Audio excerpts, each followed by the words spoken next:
welcome back to another video where you might see something missing there. We're doing a bit of work on the GMC, so we'll catch you after the intro and I'll do a bit of explaining. Well, that's ain't good.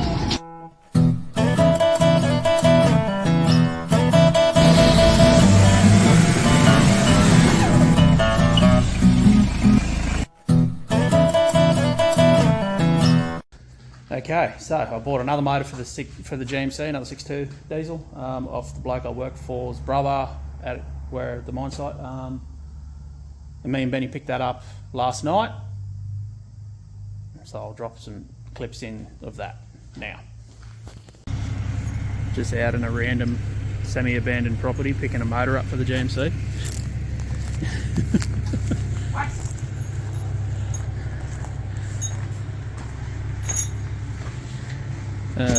Was told it hasn't been in a vehicle for a while, and by the cobwebs on it, yeah.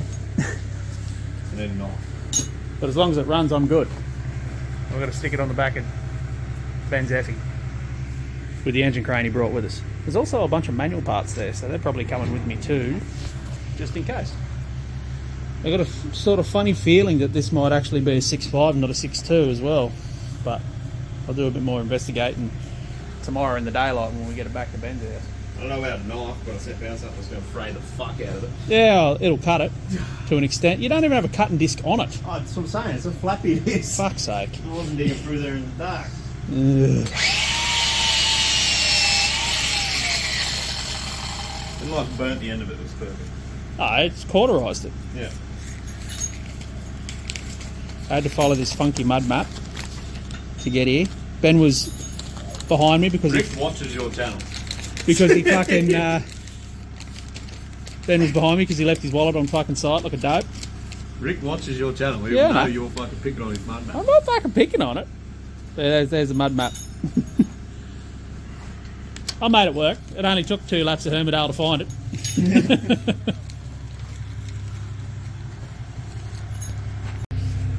There we have it, on the back. Dug it out of the hole at the back of the shed here. Legitimate hole. The crank pulley is like 4 inches down. Like... Oh, yeah. It just levels out. You're fully sick. You're fully sick fucking airbags. Yeah, you feel solid cab move. That had a fair bit of weight, but it was down pretty hard. I don't think the 6.2 will be that heavy. Yeah, don't do that. Fully sick. Home time. I know, it took us what? Alright. The story with this motor is my mate's brother. He's got a Oz delivered C20 that used to be the septic truck for the mines out there, going around pumping all the underground toilets out. So it was getting like contaminated diesel. It started having running issues, poor idle, stalling all the time. They looked into it a bit and thought the motor was hurt, so they bought another motor. Bought another 6.2, put that in the truck, had the exact same issue. Rick was mucking around under the bonnet there. He said he pulled the return line off for the ejector pump and it just sat there and idled. So what happened, the contaminated diesel had gone through and plugged the return line in the tank. So it was, the fuel pump was deadheading. So they replaced the motor. In theory, they replaced the motor because the return line's blocked. So until it started having this running issue, fuel-related running issue, it apparently run fine. So it's a $2,500 gamble. We'll see how we go. As I said, I can rock it, so it's not locked up. It was sitting up the back of like a semi-abandoned farm for a long time. The earth was properly starting to eat it. The harmonic balancer was over half sunk into the dirt. So we'll see. Hopefully it's a good thing. If not, I'll probably still end up building that other block I've got back home. Potentially set that one up for a turbo. So just run that as an NA block. And then the other block I'll build with ARP bolts, ARP rod bolts, and then piece that one together as a turbo motor. So I'll bomb this around as NA with that setup in it, and then when I feel like I want a little bit more pepper, or this thing potentially goes 4-wheel drive, we'll put the turbo motor in it. But we got it out, got it rolling. That back tyre that was slashed, these are actually the stock wheels. So I've got a full set of these, but one's buggered. But that's what it come on. You can see the mounting holes there for the GMC centre cap. I actually don't mind them wheels, they're pretty cool, but the offset's a lot worse than the Western wheel, so I've got to put a full set of tyres on it anyway. These are all mismatched and ancient. I think even this one's old as dirt. It's like, what is it? Sports King AT? What's that? Cavalier. It sort of looks like the writing looks like BFG, but it's not a BFG. Yep. And then, yeah, that one's also a Sport King. Steel radial, the one that exploded. Pretty easy tyre to get. They're a 31 10.5 for a 15-inch wheel, so I'll just put a full set of raised white lettering tyres on it. And yeah, so I've got there's a bit of stuff I've still got to do under here to get this out. Obviously the two engine mounts, got to disconnect the fuel lines, disconnect the vac pump discharge line. There's a couple of plugs on it as well I've got to disconnect, and then that should be right to lift out. I'm hoping I'll be able to lift it out because it's just a bare block. If I short strap it, I might be able to lift it out with the bonnet on. I definitely won't be able to put that one in with the bonnet on, but bonnet's too heavy to lift off by myself, so I've got to wait for Ben to come home. The plan, I wasn't even going to be here today. The plan was I was just basically going to unload the engine and then go home, because the flex plate, torque converter, starter motor, a bunch of gaskets and all that, because just in case that one leaks oil, all that stuff's back home. So I can't even run it anyway, because all the run parts are at home. So even the heads, so all the injectors and the glow plugs and everything are at home anyway. So there's nothing I can do about that. So I can sit that in, and then probably push this back in under here, and then it'll be a couple of days and I'll come back with the bits and start boxing it back up. I'd like to, because the starter motor bolts to the block, not the Bellhausen, I'd like to get it running before it was in the car, but that's not going to happen. So we're just going to put it in the car and hope, hope that my bad luck has missed me this time on this engine. But Rick's a good dude, and so is his brother, and they said it was running before it started having this issue, and then the issue was a fueling issue, so, and it was truck based, not engine based, so hopefully it's all right. If it isn't, I've got 2 injector pumps there. I can send the injectors into town to get them rebuilt for like $900 if worse comes to worse.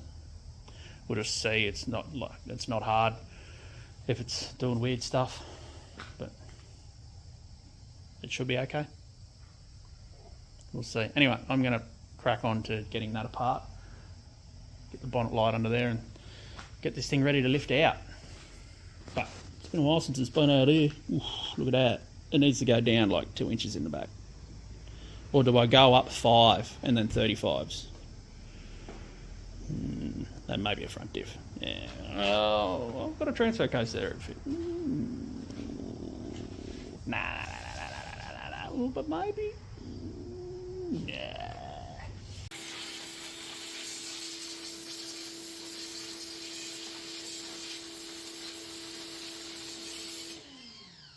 It's definitely a 6.2 because it says GM62 there. So it's a late GM62. That's why it's black. The one bummer about that is the new injectors that I got with that truck, the rebuilt ones, won't suit these heads because the thread's different from what I've been told. There's fine thread and coarse thread. These ones are coarse thread. The newer ones are fine thread apparently. So that's a bit of a bugger. I guess we'll just see how it goes, and if worse comes to worse, I'll get those ones rebuilt. It was $800, or nearly $900 to get the injectors done for this truck when Justin had it. And it come with new return lines and that. It's got a split return line on it, whatever. I've got hoses, nothing too major. but it's looking okay. I can rock it, or I have rocked it. I've got about a quarter of a turn out of it. It's missing 4 glow plugs, but I've got all new glow plugs that Justin put in that engine, so that's nothing too major. And it does have the later intake too, this 6-bolt arrangement, other than the 2 other ones I've got. This is out because there's a sensor that goes in there to do with the glow plugs. Apparently they always fail, so I'm probably just going to pinch the cap like this side off one of my other heads and then cap that, because the glow plugs are already on a push button in this, and if I want to get fancy, I'll just do what I've done to the Patrol and make my own timed glow plug circuit. So now I've got to get that out of there. We just finished cleaning that up. Benny and G have had to go into town to do some stuff, so they've left me alone, which is fine. Going to try and get the block out of that. We'll see if I put that one in, because I've got to change, because this is a late 6.2, it doesn't have the vacuum pump, so I've got to pull that out and then put my vac pump in it, or run an electric vac pump. But electric vac pumps are like $800, so I'm probably not gonna. I'll put the soup can in it, and then you just like clock that dinner plate around like a distributor to get it clearance up against the intake, because apparently the later intakes that will hit, but you just turn it around. I've got to pull the fuel pump off of that engine, put it on this, as well as there's a rod that goes in the block to activate the fuel pump. It's gone. Clean all that up. So yeah, I've got to do a bit of part swapping here. The fuel lines are all banged up, so I've got to fix that. So that's fun. That's the feed. So this had a filter here, so that's the feed from the pump, and then that's the feed to the injector pump. So this line's kinked all through here, same as my steel line in the ute, and then it's also kinked and broken here at the pump, basically. This dipstick tube is kinked and broken off there. Yeah, all fun.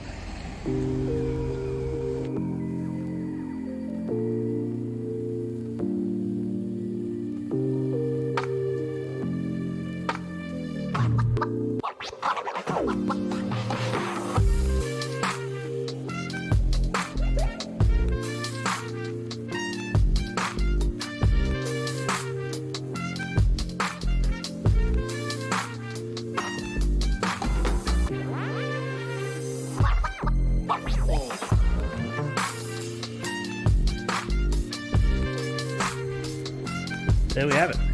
One junk engine block. Gotta pull these ports out for the oil cooler.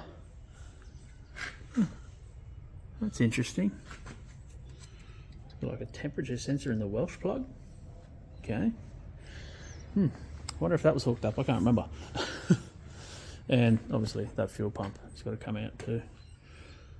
I don't know if I'll bother salvaging the cam and lifters and that, because I mean, I've got a whole other engine block and that stuff still in there, so maybe I won't bother.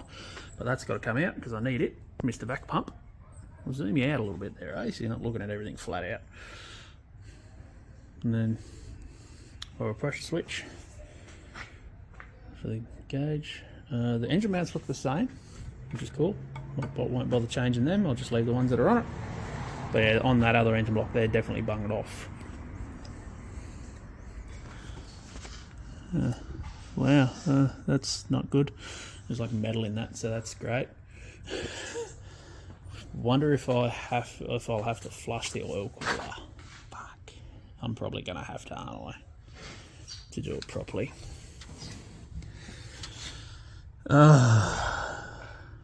Yeah. Or do I just not run it? Because it's only a loop into the rad there, like an auto trans cooler.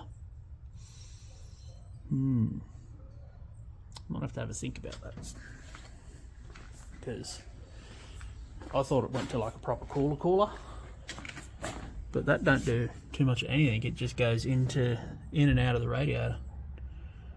So I might just delete that altogether. Yep, that's probably what's going to happen. That's interesting. I never noticed that. Aircon lines are kinked off. Yeah, we're not going to run an engine oil cooler. Fuck that. It just sounds like more of a headache. There's a cooler in here, and I thought that was it, but I'm guessing that's auto trans. Yeah, it's auto trans. So no engine oil cooler. She done. We're done here. So delete that. Anyway, I'm going to get the bits off of that I need. It can go. I'll put the bits I need onto that block, and then I might climb in here with a bit of degrees and give the bay a bit of a clean up, the chassis rail and all that fun stuff. Get it a bit tidier before I start jamming it together. There's also a bunch of wiring that I want to tidy up too. Now that the engine's out, there's a bunch of redundant wiring and stuff in there that's going to get all deleted. Mainly to do with the glow plug timer that doesn't exist anymore. That'll come. I'll pull that out of the harness, and there's a whole bunch of other mess wiring over here that goes nowhere. And the glow plug wiring is especially shit. So I'll probably end up rewiring that entire circuit. Probably not today though. But anyway, I'm gonna get the rest of the parts I need off of this. Okay, as usual, typical form. Leopard can't change his spots and all that. I done a bunch of work without filming it. So there's the motor in. Yeah. Yep. And motor's all cleaned up, and got in here and cleaned as much of the engine bay up as I could. I haven't deleted the oil cooler lines yet. I'll get to that. It's not too major. But yeah, now I need the starter motor and flex plate and all that stuff to start putting the gearbox back in and putting it back together. So I got to go home to get all them. I just fitted my new indicators. They literally turned up today. I just fitted them up, so that's nice. And because I fixed the wire in there a little while ago, they all work, so it's even better. A bunch of other parts turned up too, but I put them somewhere, and I don't know where the somewhere I put them is, but I'll find it. But, yeah. I ordered the factory fuel tank selector switch. I've got to do a bit of fiddling with it though, because they put a toggle switch in it, and they've like fucked with the wiring here. And the factory switch, there we go, is only a 4-pin rocker switch, where this has got 6. So I've got to look at that. I think the wires going into it are only 4 though, so I think they've just added extra lines. So a little bit of fiddling with that, and it should be right. Oh, and also I pulled the heater matrix out when I was doing the Warren harness stuff, and it promptly exploded, so that's just perfect. Now I've got to fix that, which I probably won't be able to fix it, so I'll have to buy another one. One step forward, 2 steps back, they say. Oh, also, in other news, this thing runs. We got it running, that's why this is all just zip tied together so it wasn't super loud. We got it running last night. Ben's like, you want to give it a go, then getting it run. We heard a few different conflicting stories of why it wasn't running, and then turns out someone just wound the idle screw all the way up, which meant it was trying to start on a super lean condition, making it backfire out the carb, which is why I thought I had a flat cam. But yeah, it was like half an hour and mucked around with it, and now it starts and runs. So I'll have to get that other quad off of Stewie, and then I'll do the RSN swap on it and put it back together, and so I'll have a 4-drive Sportsman and then the ATP, which is pretty rad. And then I've also got a 4-drive 300 Hawkeye as well. How did I end up with so many quads, as well as the 2 trikes? And I've got an XR as well. Fucking hell, I've got so many bikes. Almost as many bikes as I've got vehicles. That's not saying anything.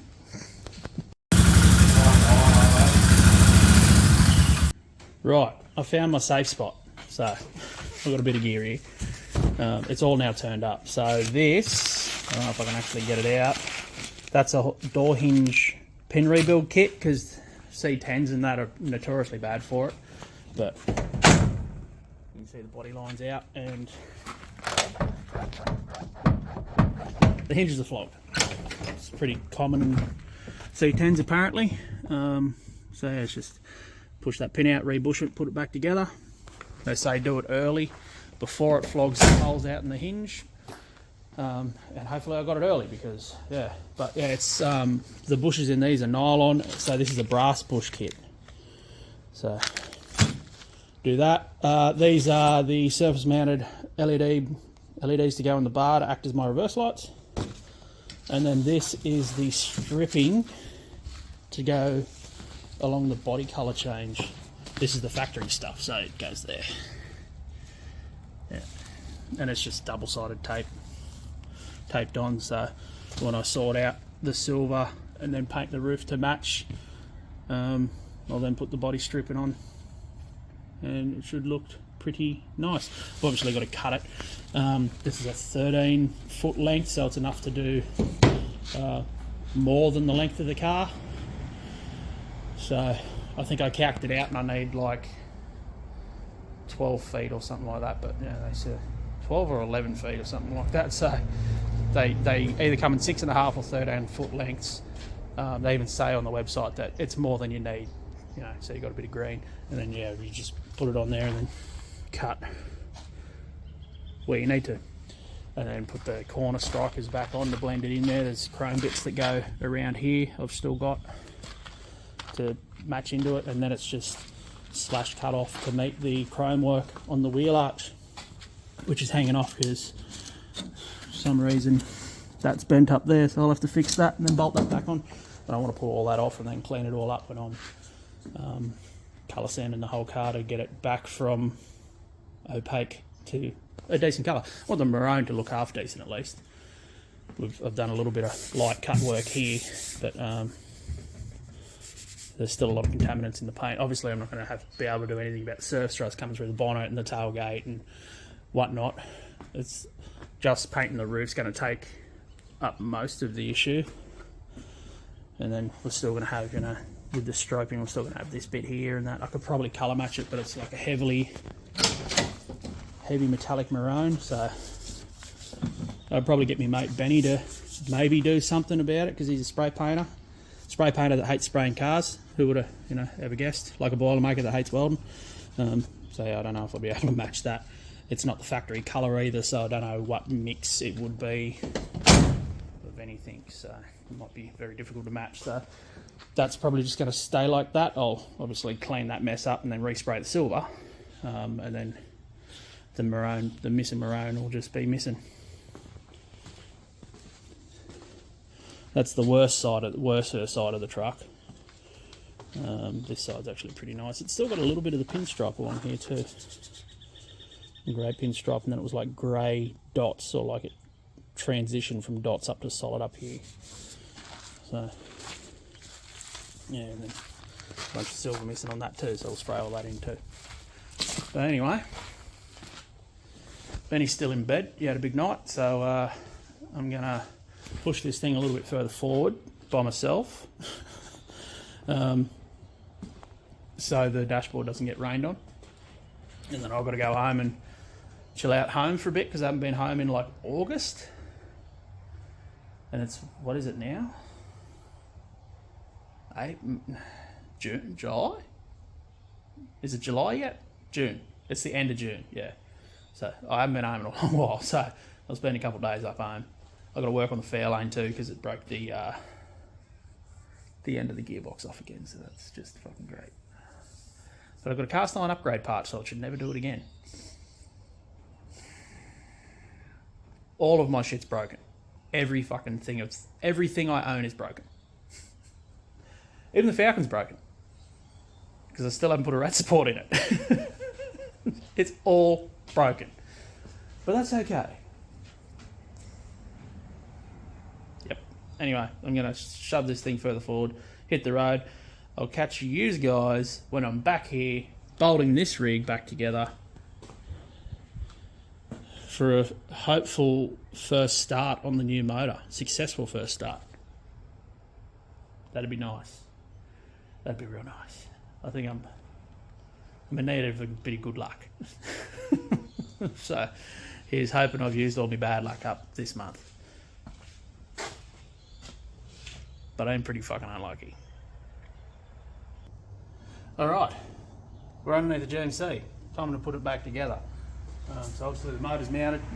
It's a couple of days later. I went home and got as much of the gear as I thought I was going to need, and started putting together. One major issue is I've managed to misplace all of the bolts bar the gearbox crossmember bolts, so I had a bit of a muck around trying to sort that out. So these are flywheel bolts, not flex plate bolts, so I've had to trim them down. They're all good now. The torque converter bolts I managed to lose as well, so I had to go and get bolts for that. Nice. Probably won't use the spring washers, I just grabbed them anyway. And then the Bellhausen bolts, I lost them too, but this thing only had 3 Bellhausen bolts in it anyway, so yeah, I was missing most of them anyway. So turns out they're 3/8 by 1.25 inches, which you can only get 1.5 inches, so I've had to cut 1.5 inches down. There we go. I'd like to put the gearbox in this thing and make it run. I just had to go through and chase a bunch of the Bellhausen bolt holes to get the wasps' nests out of them. So that's clean and ready to go. As you can see, the starter motor bolt holes, they got wasp nests in them, both of them. All of the exhaust bolt holes, they've got wasp nests in them. So we're going to go through and clean them. Yeah, obviously the bungs where the factory oil cooler went, but it's not really much of a cooler, it's an oil heater if anything, because it goes into the coolant. So I'm just going to delete that. Yeah. So we're going to go out to Benny's parents' place and have a look at the F250 now. And then when we get back, we'll sling the gearbox in underneath this thing. What's that? Oh, it's a bit of a bolt that I cut off. Sling the gearbox underneath this thing and all the fun stuff. We've got to put the oil filter on and yada yada yada. Exciting stuff. And I thought I was going to have to pull the spigot bush out, but it turns out the step is actually machined as part of the crank. So the bush is just literally that bronze bit, so I'm just going to leave that in there. I measured it up, I've got enough clearance with the snout of the torque converter. It only just goes into the back of the crank, so I'll just leave the spigot bush in, because if I ever decide to go manual swap, then I've already got the spigot bush in. Ooh. And I've got a flex, like a Bellhausen and a flywheel and everything here as well, so that's pretty rad. Anyhow, I'm going to go have a look at this F250 now, and see what's wrong with it now. Fuck.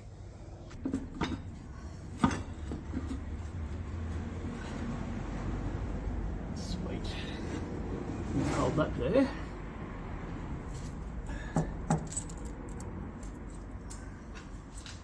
I'll just pin it with this, and then I'll have to go through and Loctite them and all that fun stuff.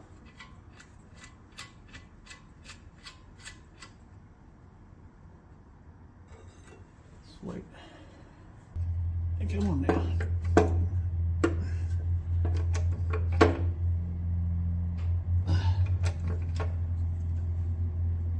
Alright. Okay. So, gearbox is in, transfer, or not transfer case, gearbox cross members in, done up, torque converter's done up to it, but you think I'd be happier, but as I was doing the torque converter up, I run into an issue. This fucking engine won't roll over a full revolution. It gets to a hard point, clunk, and I tried to bump it with a crowbar and it don't want to move. And you roll it back the other way and you get nearly a full revolution and clunk, and it stops and you can't bar it past it. And I tried it a couple of times and couldn't get it to do anything. So I'm thinking and hoping. Because it's been sitting for a few years up the back of a shed. It's probably got a valve stuck down. So we're going to go with that. So I've now got to pull the rock covers off. The great thing about a 6.2 diesel is the injector lines run on top of the rocker covers. So I've got to pull the injector lines completely off. The even better news about that is the injector pump's in the valley underneath the intake manifold.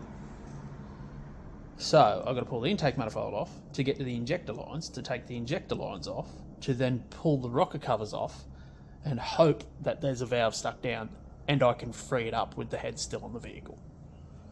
So that's just fucking great. I'll show you what I'm dealing with. So those 4 injector lines got to come off. There's the pump there, and obviously 4 over there as well. I wanted to change the intake anyway because I wanted to go to that dual plane intake manifold I already had. This is another single plane intake manifold. The other thing is this single plane intake manifold won't suit the air filter I've already got. So I was going to have to put the other intake on anyway. I've already got the gasket kit here. So that's fair enough. It was coming off anyway. But having to take the injector lines off is just another annoyance. Luckily I've got a set of rock cover gaskets with me that I ordered for the other engine. So hopefully, maybe I won't tear these ones coming off. It looks like they're bloody RTV anyway. So yeah, we'll see how they come off.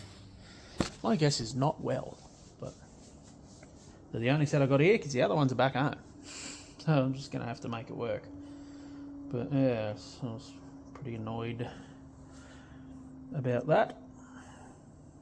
It's definitely a stuck down valve because if you see by the mud in that pulley there, that was down at the bottom because it was obviously buried in the dirt. And that's sitting at a hard point now where it's trying to come around. So that's 180 degrees around from where it was sitting in the dirt for 5 to 7 years, who knows? 5 I think it is. So it's either a stuck down valve or a wasp nest in one of the chambers, but if it was a wasp nest it'd crush and the intake was bunged off and so were all the exhaust ports. So it's probably not a wasp nest. I'm going to say it's probably a valve stuck down. So one thing is, hopefully I can fix it, and the other thing is, hopefully I haven't bent a valve while I was trying to crowbar the crank around. Maybe it'll bend itself straight if I have bent it. Just let it like valve bounce a little bit and it might get them good, probably. Anyway, I've got to climb in this engine bay and pull this fucking engine apart. That's fine.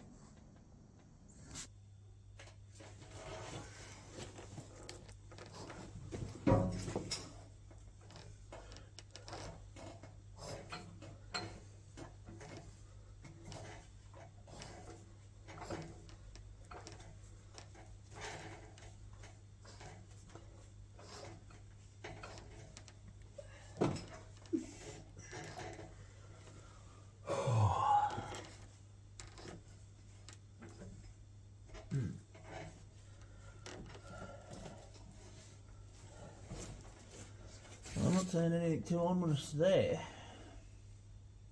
Is it that one? Bit hard to get that back one up against the Hydro Boost.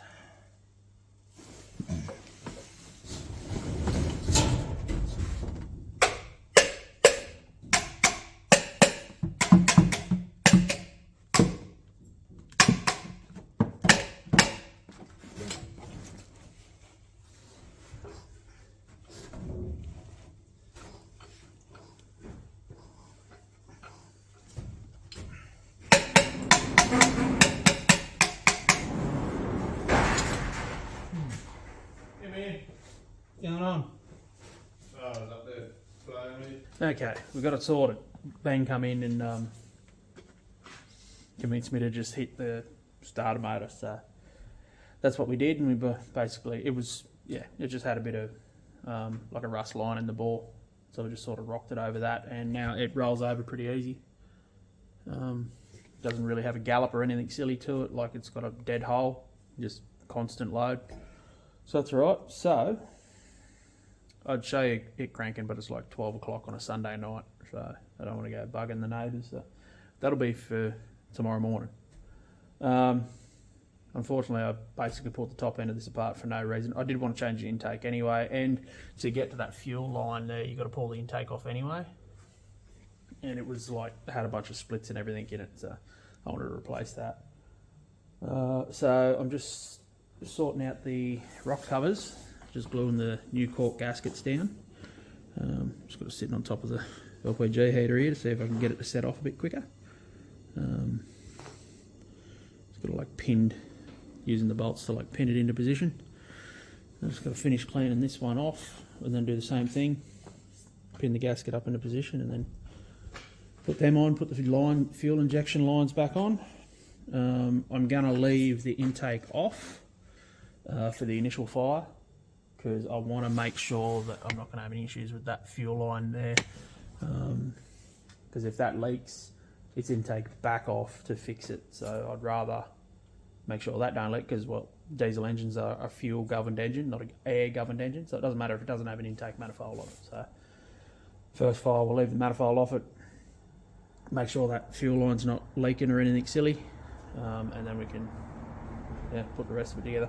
I'll hang the alternator and power steering pump in that tonight until I get to a point where I'm too tired to do anything, and then I'll go inside and go to bed and then hit it again tomorrow. But I should hopefully be able to get the rock covers back on and the fuel lines back on and all that fun stuff, because they're all got to go on before the intake goes on anyway. And then I can move on to sticking the power steering pump, hydro boost pump, whatever you want to call it, on, and then the alternator set, hoses and all that fun stuff. I'm banking on it running, so I'm just going to box it up complete. So it's still got the glow plugs and everything out of it, so I'll have to put the glow plugs back in it and whatnot. So I'll just keep going until I can't anymore, and then whatever I don't get done, I'll do tomorrow. So I've got 2 more days off. Anyway, I'm going to keep going with this and see how I go. Alright, I think I got it primed up, everything's hooked up bar the fuel pump. You can see it cranked. The starter motor's a bit of a pain. But yeah, so that's cool. I'm going to put the glow plugs in it because I haven't done that yet. We'll hook fuel up and see if this thing wants to start. Well, while I was topping up the engine oil, something started leaking. Turns out there's a hole in the sump, so I just quickly stuck a roofing tech screw in there. I thought the drain bung was loose, but I'm pretty sure I checked that. Yeah, well, there's a hole there, so that's cool. I think I bought a 10-litre bucket because it said it took 7 with a filter. I'll mop that up and then get this back on the ground and try our start. I've cranked it for a while, got oil pressure, and then cracked the bleed screw on top of the filter. That's after the mechanical fuel pump down in the block. Got all the air out of that, hooked it back up, and pulled the return line off, made sure I had fuel coming out of the injector pump. That's cool. And then I heard a dripping noise, and the fuel feed line to this canister filter has got a hole in it. Pretty big hole. So that's nice. So I'll change that out. Luckily I bought a roll of 8mm fuel hose. Well, if you're looking at the bench and you can see all these batteries here, that's how many batteries we've gone through, and it still ain't starting. It's close. The biggest problem I got is the starter motor's fucked. Every time it starts to fire, it disengages. I've tried, that's what this is for. I've run an extra ground because they say 6.2s, if they have a shit ground of the starter motor, they'll start disengaging. I think it's literally just fucking burnt out. It did get cranked a lot when Justin first got it to try and get it running, and then it got cranked a lot when I had it trying to get it running. That's before I worked out it had a dead crank and rod and block. So we'll keep struggling on. I've got fuel to the injectors and all that now. I'm getting grey smoke out the exhaust ports, but it just needs like another half revolution and it'd catch and fire. But it just gets to the spot and it's like turr, and then disengages. So we try and glow on it, we tried aero starting it, it's just been a bit of a pain. And just when you start getting enough revolution, you start drinking the batteries flat. So we're gonna go down, do a tip run. I'm just dancing through them batteries, getting them charged up, and then I'll have another run at it. But if it gets real bad, I might just have to bite the bullet, and I'm going to have to buy another starter motor anyway, but I was hoping I can get it running with this starter motor and then buy another one, but I might just have to buy another starter motor and put it in it. They do a gear reduction one now, which is supposed to make them crank pretty quick, so it's a pain, but oh well, we'll see how we go. We'll do this tip run and hopefully I'll have some batteries charged and we'll give it another shot. Well, it's running. A little bit more.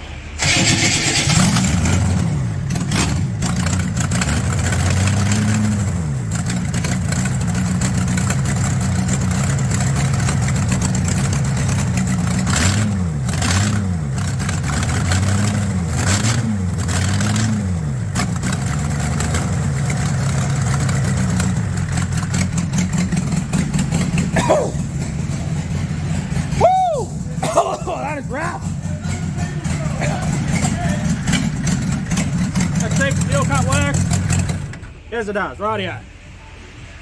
Oh, I gotta get out of here. Holy. Fuck, Molly. Oh.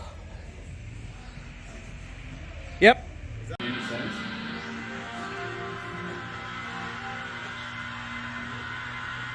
just like muffled screams across the duo. Righto, continuing on bolting this thing back together.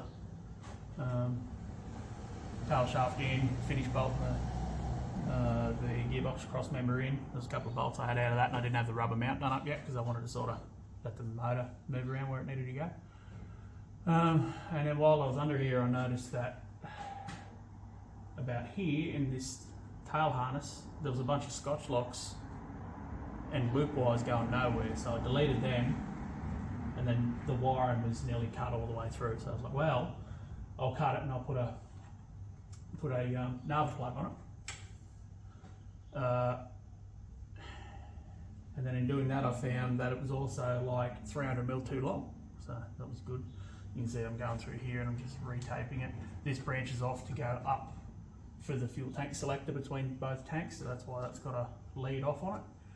And then this is the one lone wire that's for brake lights. They've added that in as part of the left-hand right-hand swap. The brake lights on the American setup must be different, so that's reverse indicators and tail, and then that loose one is for brake lights, but whatever. There was also a blue wire that ran back there, and then while I was coming through this harness, I noticed it didn't go anywhere up the front, so I just got rid of it. I'm thinking it was probably a trigger for the trailer brakes, like if it had a electric brake controller.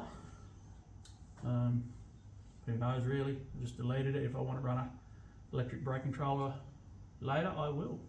They got Bluetooth ones now anyway, so you don't even have to wire them in. I'll just continue on here and keep crimping this, and then I'll finish taping it and hook it back up and go down, and I've got to put the alternator in and fan shroud, fan, belts, all the fun stuff. Still got to do the engine dipstick tube, the auto dipstick tube, exhaust manifolds. Yeah, bit on. You've seen in the first clip, I just helped Ben set up an Xbox and TV in the shed. So he's been down here playing Need for Speed Underground while I've been doing this. Dirty bastard. Gets to have all the fun. I get to sit here and struggle with this thing.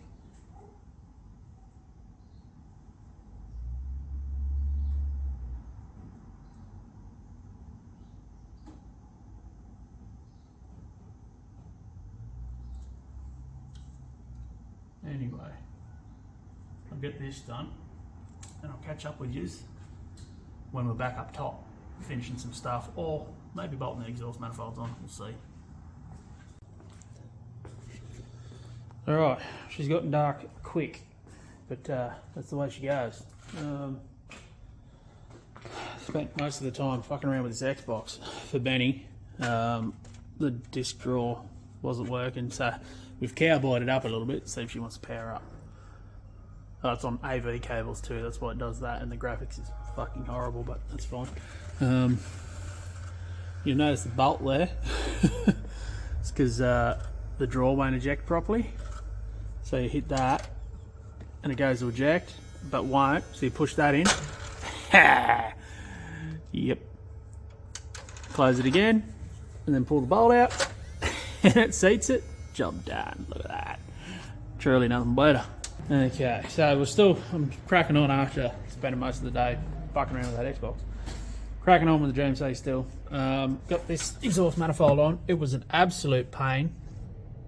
Turns out none of the bolts will fit up against the chassis when you have the manifold in there. So I had to lift it back out and then put the bolts in it and then drop it back into position. I'm just playing with the alternator now. We've got a bunch of brackets. I'm trying to remember how they go back together. That's cool.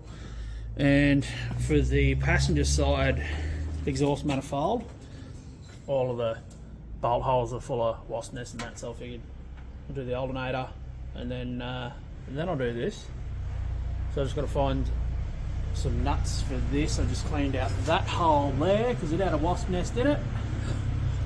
And then the nut for that stud on top there, and I should be able to mount the alternator up, probably. Alright, alternator's mounted up. I've got this bracket here, but I don't know what it's for.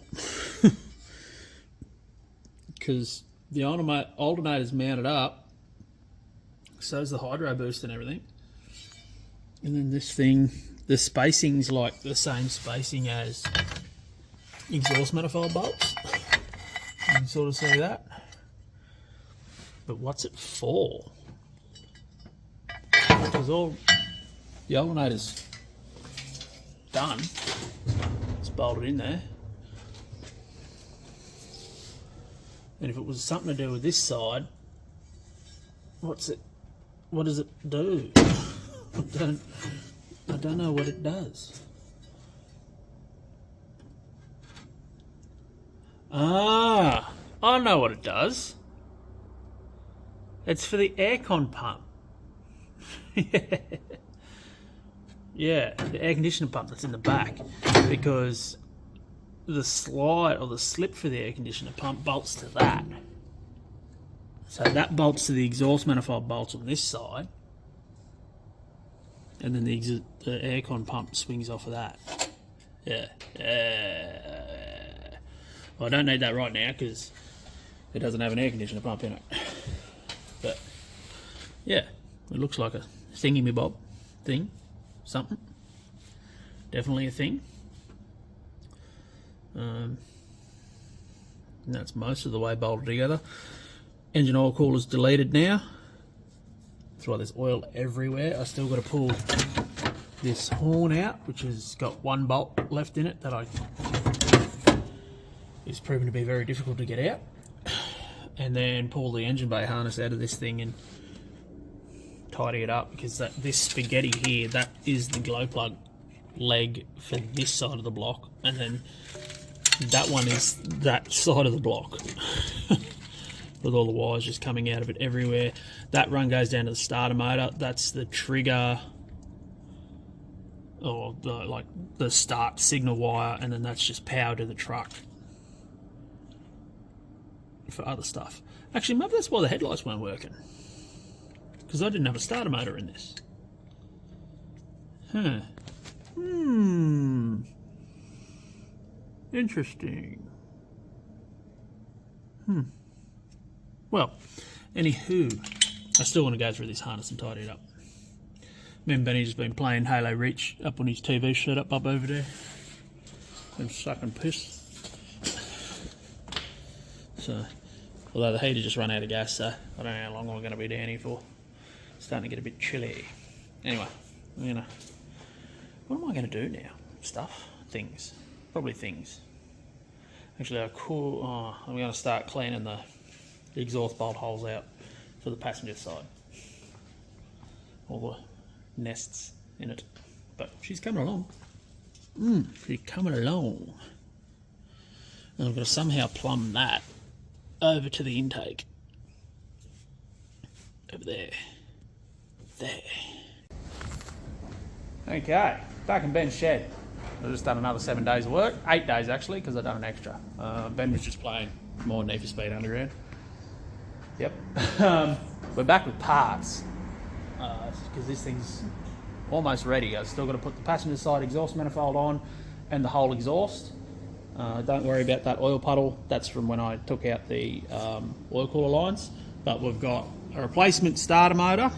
It's a direct drive unit, because I looked at getting a high torque, and you look on all the forums, and a lot of the 6265 guys with Humvees and GMCs, C10s and stuff in the States, they don't buy a high torque starter motor because you strip the gearing in them. So they said just buy a good direct drive starter motor. So that right there is at $800 worth of starter motor, so that's fine. And I bought the correct, where are they? The correct starter motor bolts. See, they've got a knurling on the end of them. That helps align it in the base of the block. And then this is the starter motor support bracket that goes there and then bolts up to the side of the engine block. Where are you? There. So it goes up there. Without that, they crack the ears of the block off where the starter bolts to. They break that ear off, and it's not a little job to repair that. So just put the original starter motor didn't have the provision for the starter motor support bracket. Most people like tie it into that bolt there, but that holds the whole motor winding together. So I wasn't a big fan. The only thing holding me up is I want to put a better trigger wire for the solenoid on it, because this has already been arced out and it's a bit light duty for it. But I just dug through my electrical wizardry box and I don't have anything big enough, so we're gonna go into town anyway. So I'll grab some heavier wiring and run a leader for the trigger wire, get that in so it cranks good. I've still got to clean the bolt holes all out in this side exhaust manifold holes. There we go. The whole way along, put that exhaust manifold on and then do the exhaust up. And then I think the only thing left after that, other than air filter and a couple of pipe, like bungs for the intake, I've got to put the top radiator hose on and coolant. So I'll have to, while we're in town, I'll get some coolant as well. And I'll need belts, but I can get belts locally, so I'll leave the belts for now. I think I don't know what happened to the belts off this. They're not in it. Maybe it didn't have belts on it. I don't know. It's been that long. This is a bit apart, but yeah. Hopefully this will fix our issue of every time it was trying to start, that one disengaging. So easier starts, less cranking. Sounds good to me. Oh, and I got more information on this engine from the brother of the guy that I bought it off, that I work for out at Cobar. It actually hasn't been running in 10 years. So I can maybe forgive it with being a little bit grumpy on its, first start up in 10 years after sitting in a paddock. Well, not even a paddock, like a dirt floor shed. That's all right. So I was hoping Benny had a bit of heavy wire here. I thought I left some here, but it's probably got cleaned up and thrown out. So that's sort of snookering me for now, because it's a little bit difficult to reach that pin. That's why they run the fly lead. It's a bit hard to reach that pin with the starter motor in. It's very tight to the chassis rail, because like it's there where it's clocked. So yeah, I'm a bit buggered I can't actually put that starter motor in for now. And we're about to hit the road and go into town, because Ben's got to buy. He put some new toolboxes on the back of the F250 and he wants to fill them with tools. Yeah, so she's getting her service truck life on. Oh, and Berger's 78 short bed F100s here for extensive rust repairs. Yep, bottom of the door. Cab corner there. They've already repaired the roof section on the other side where the rain gutter is. And then a little bit that back wall there, they've already cut that out, and they've still got to do that. Other than that, it's not a bad cab lock firewall, and everything's pretty solid. He got this fairly cheap, and it's actually a manual factory 351 short bed with a 9-inch, so it's a pretty rad truck. I've got to do a bit of wiring to it because it was straight LPG, so that's all the LPG shit. That's Ben's spare double pumper, which doesn't work real good. So we'll sort that out. Okay.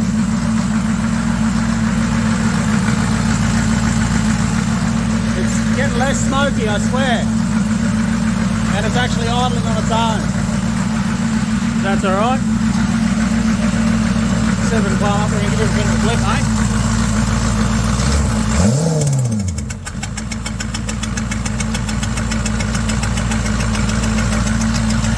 Well, that's not good. Must have sucked a bit of shit up into a valve.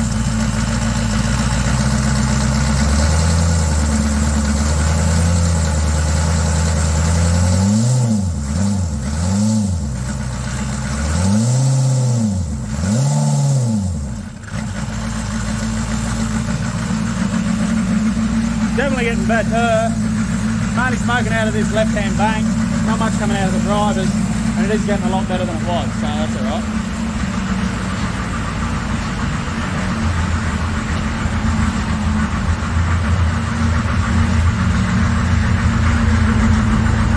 Yeah. Oh, there's it runs. Well. We are back out of the shed, and it's actually, it runs okay-ish. The injector pump's a little funny. I took it for a bit of a cheeky lap around the block. I know you're not supposed to, but I did anyway. And it's like it's hanging throttle. So, but that could be to do with the fuel cut hookup and whatnot.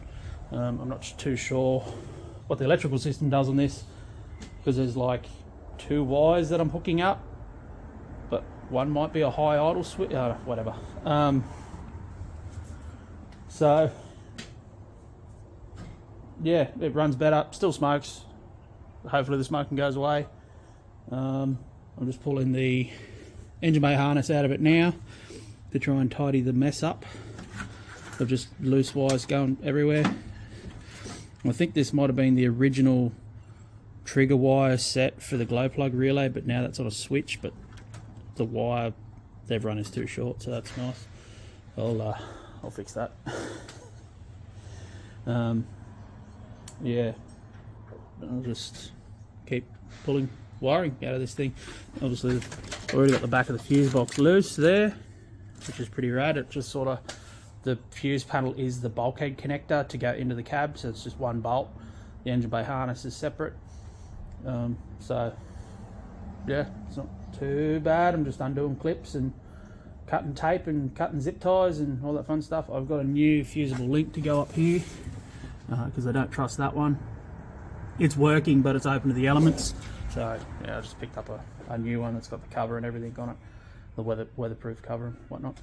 So just yeah, go through the motions and get the wiring moved out of this thing, repaired. There's a bunch of just green wire in here, but it's taped to a vacuum line. So because that's the cruise control module. So I'm not sure what's going on there. I'm going to cut all the tape off of that and then keep moving around. There was a bunch of weird connectors hidden up underneath this plastic thing. Vacuum lines were also plumbed up underneath there, so yeah, it's pretty odd. Now keep moving on with this. Well, that explains what the big bundle of green wire is. They made the wire too long, so they just bundled it up and then taped it into the harness. That green wire just goes over to this plug here on the cruise control, so that's fine. I guess I'll cut that a lot shorter and then retape it. What? How? Why? What? How is this a thing? What? I think that's factory too, because it was part of the factory harness tape. What? I don't know who. What? GM in the 80s, man. Maybe they paid by the foot of bloody copper. Where's that other plug go in here? I'll have to work that out. Yeah.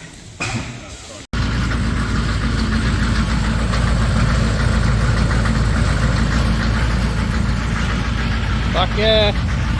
No boat goofing.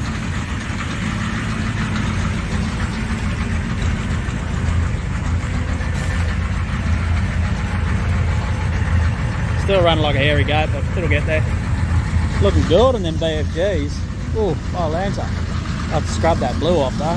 Current tyre shop don't do that anymore. I think it's going to be doing a fair bit of road case, so I've shouted a decent set of tyres, and BFGs never let me down, so we went with another set. But it's only sort of accentuated how low the nose is. So do I lower the rear to match, or do I lift the nose to match the rear? I don't know. The front claws are sag, so whatever. But it's starting better. It's still holding RPM and doing weird shit, but it is getting better.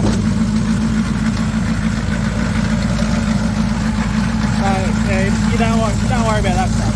That's more stuff.